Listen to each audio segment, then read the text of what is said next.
Hello, my name is Bhante Vimalaramsi. I've been practicing and teaching meditation for the last 35 years. For 20 years I practiced Vipassana meditation, the Burmese style of Vipassana. I was the attendant for Usilananda for 2 years. I've also been practicing loving-kindness meditation for the last 15 or 20 years.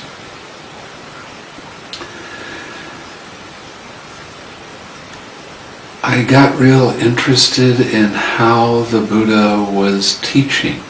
So I went to the Suttas and I saw that the instructions in the mindfulness of breathing meditation were very interesting. It says in the mindfulness of breathing sutta that you understand when you're breathing in long and breathing out long. You understand when you breathe in short and you breathe out short. And the key word here is understand. It doesn't say to focus on the breath. It doesn't say to put your attention on any body part. It just says that you understand when you're breathing and how you're breathing. Then the instructions for the mindfulness of breathing really begin. It says, on the in-breath, you experience the entire body. On the out-breath, you experience the entire body. This is not the breath body, it's the entire physical body. The next part of the meditation says, on the in-breath, you tranquilize a bodily formation. On the out-breath, you tranquilize a bodily formation. Now, what does this mean? It means on the in-breath, you relax any tension and tightness in your body, in your mind. On the out-breath, you tranquilize any tension or tightness in your body, in your mind. The tranquilizing step is very important, and there are subtle tensions and tightnesses that arise in your mind and in your head.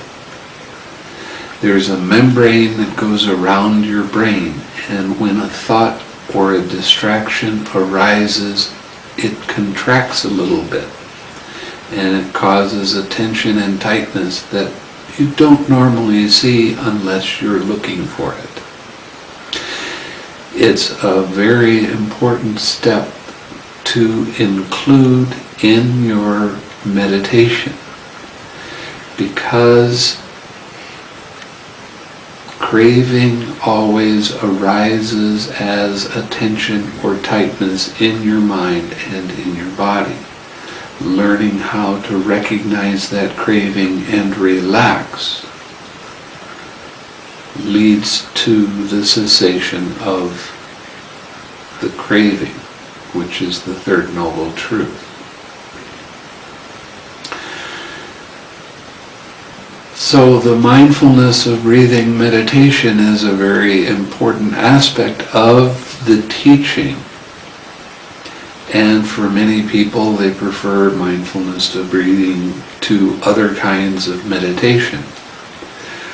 I personally, by reading the suttas and doing a fair amount of study in the suttas, started to realize that the Buddha taught another meditation even more than he taught the mindfulness of breathing. And that was the loving-kindness meditation and the Brahma Viharas. The Brahma Viharas are loving-kindness, compassion, joy, and equanimity. When I began practicing the loving-kindness meditation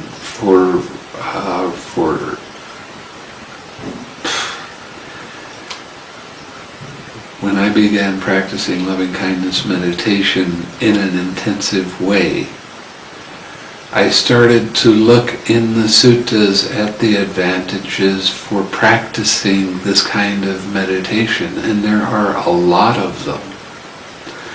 One of the advantages that the Buddha said about loving-kindness meditation is that when you practice loving-kindness, your progress in your meditation is faster with the loving-kindness than it is with any other kind of meditation. The loving-kindness meditation, it is a feeling meditation, and it tends to show the meditator how their mind becomes hard and how their mind becomes judgmental or critical, and how this is a form of suffering. So when you practice the loving-kindness meditation, it really does make a difference what kind of meditation that you're doing. Now, from the Mindfulness of Breathing Sutta, the step in relaxing on the in-breath and relaxing on the out-breath is also, the relaxing part is also done with the loving-kindness meditation. Every time your mind starts to move, or mind's attention moves from one thing to another, there's tension and tightness that arises in both your mind and your body. So all of these different movements, all of these different disturbances that arise cause tension and tightness to arise in your mind and in your body, and that needs to be relaxed. For instance, you're staying with the loving kindness and you're practicing the loving kindness meditation. The way that I teach this is, first you start by sending loving and kind thoughts to yourself. You remember a time when you were happy, and when that happy feeling arises, it's a nice glowing, warm feeling in the center of your chest. As soon as that feeling arises, then you make a wish for your own happiness. May I be happy. May my mind be peaceful and calm. May my mind be filled with joy. May my mind be clear and alert. Now the trick with this meditation is that you need to feel that wish. You know what it feels like to be happy. You know what it feels like to be peaceful and calm. When that feeling arises, then you take that feeling and you put that in your heart. And surround yourself with the feeling. If it's peaceful and calm, you know what it feels like to be peaceful and calm. Relax and allow that feeling to be there and radiate that feeling to yourself. You don't need to repeat the wish over and over and over again. May I be happy, may I be happy, may I be happy, may I be happy, may I be happy, like that. You want to just make the wish one time. Feel that wish, put that feeling in your heart and radiate that feeling out. Whenever your mind has a distraction in it, in other words, a wandering thought or a feeling arises in your body, whatever, mind's attention will go to that feeling or to that thought. Allow the thought or feeling to be there. Notice that there's a tension and tightness in your mind and in your body, and relax. Then gently direct your attention back to the feeling of being happy and making a wish for your own happiness. It doesn't matter how many times your mind wanders away. If you sit for a half an hour or 45 minutes and your mind wanders away 50 times, then you notice that your mind has wandered away.